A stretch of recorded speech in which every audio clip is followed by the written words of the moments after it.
Oh, I tell you what, it ain't half windy. I keep getting blown around everywhere, so I apologise if it's rather noisy and the camera's all over the place.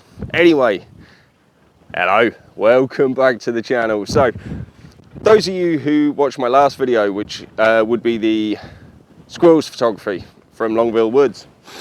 Yeah, I did say I was at the Red Squirrel Trail in Snaysholm this week.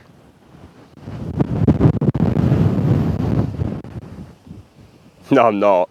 I've ended up on the East Yorkshire coast. Now, perfectly valid reason for this, and that's purely because the weather. So, this weekend, it is the 6th of October, 6th, 7th and 8th. They're meant to actually be really unseasonably warm, except in the Yorkshire Dales. Apparently, it's just non-stop rain there for the next sort of, well, at least for today. Tomorrow there might be a bit of fog and mist, but mad scramble on Wednesday, it's Friday today, just to try and decide what the hell to do. There's no point in going to the Red Squirrel Trail if it's raining because they won't come out their drays.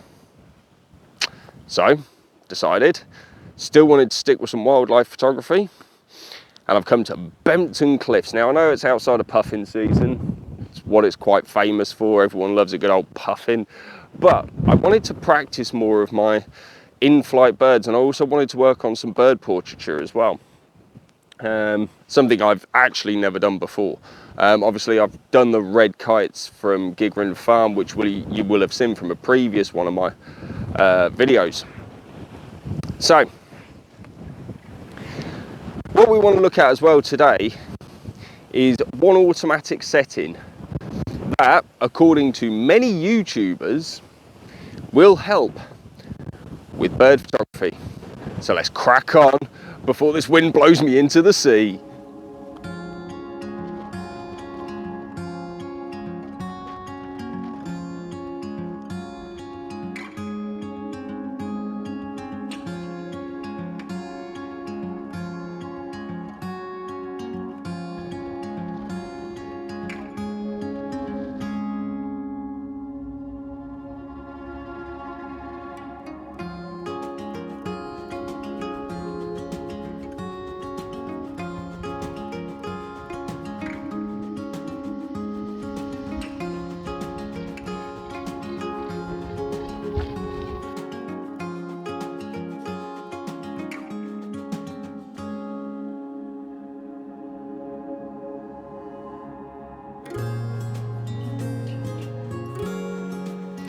So I've just been chatting to a really lovely bloke actually. I'll tell you what, he's obviously well into his wildlife photography. Apparently he only took it up in lockdown.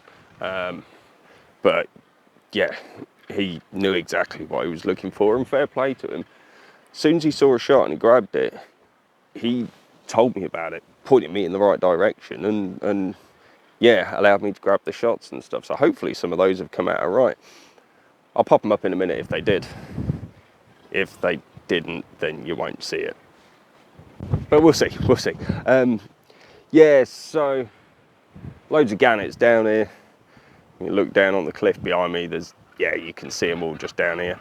I say this is a quiet season really as far as Bempton's concerned, because yeah, obviously all the puffins have gone, a lot of the migratory birds have left, but the gannets I believe might even be native to this country. So yeah, it's lovely to see, and talk about getting some practice in as well. As I say, hopefully I can get some decent portrait shots. But I'm at the furthest viewing point at the moment, the Jubilee point. I thought I would walk this far down and then start my adventure back and see where changes. I can't believe that one just literally came within like 15 feet of me. But yeah, then we'll start the walk back and we'll see what happens. So yeah, stick with us. Let's see how the first lot of pictures came out.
Okay, so done at the Jubilee viewpoint, walking down to the next one now. And I thought I would just come back and touch on this one setting. This one automatic setting that apparently will help improve your bird photography. Now, according to a few YouTubers, a lot of wildlife photographers actually choose to use aperture priority or shutter priority. However, it seems like more and more are now moving on to using fully manual, with the exception of auto ISO. Now, I've been using that today, as I want to help improve my wildlife photography. So yeah, what I've done is I've done that, and I've also dialed in 2/3 of a stop of auto exposure compensation to help assist with that, because I don't obviously want to blow out the whites on the birds. Not that it's overly sunny today. Now, using the auto ISO is enabling me to actually set a relatively fast shutter speed, whilst also using probably around a sweet spot on the aperture of f8, f9. It will give me a large depth of field, but it will also basically at 600mm, the Sigma 150 to 600 DN DG lens that I use, the sport one, at 600mm only goes down to an aperture of 6.3, so I'm having to pump that ISO, but I don't want to have to be constantly thinking about checking and changing that. I basically have set up the aperture on f8 or f9, I can't remember which one it is, and I'm just utilising the shutter speed. So yeah, there we go. So we'll come back and talk about that a bit more in a moment, but I'm going to go try and find some more birds.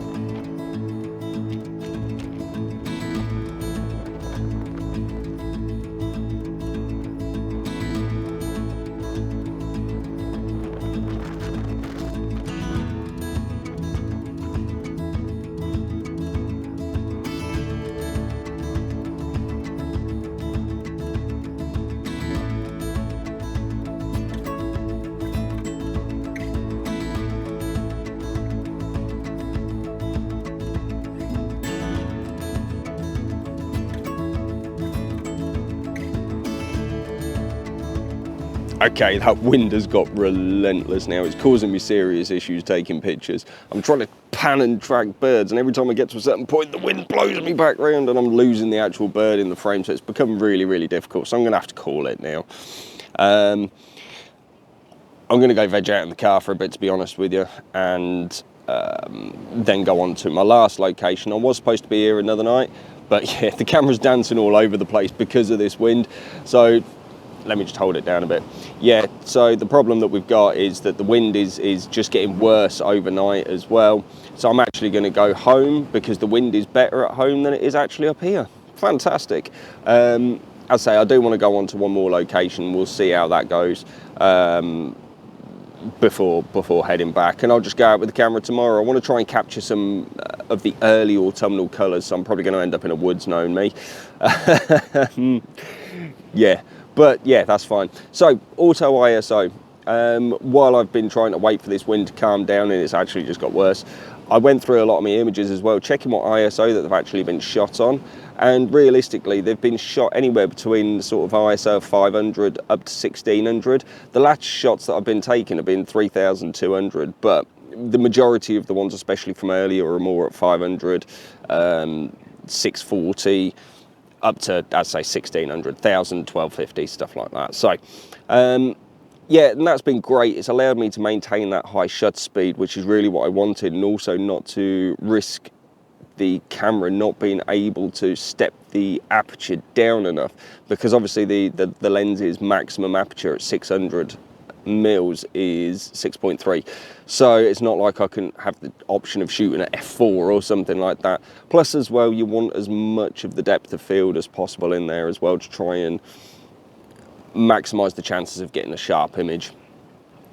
There is a downside to using auto ISO, and realistically, that applies to any of the high ISO, is that it does diminish your dynamic range. It's the one downside about using that, but it is better to get the shot. Noise isn't too much of an issue, and especially now Lightroom has introduced the denoise function as well. Absolutely fantastic. It does now clear up some images. I used it with the red kites for some of them because it was shooting at crazy ISOs, to be honest with you, and the images actually came out really, really well. Really pleased with how the noise handling was dealt with by the denoise. But it's that dynamic range, that's not something you can really pull back, and it's a real shame. But it's better to get a good, clean, sharp image than it is to necessarily worry about the dynamic range when it comes to things like wildlife photography, especially with the birds as well. So there you go. It's a fantastic feature, and one I'll most definitely be continuing to use. I know I used it with my squirrel photography as well, but with the birds in flight and stuff, and even the portraits as well, it really has made a huge difference. So yeah, right, I'm gonna stop getting blown around everywhere. I'm gonna call it, go veg out in the car, have some food and stuff.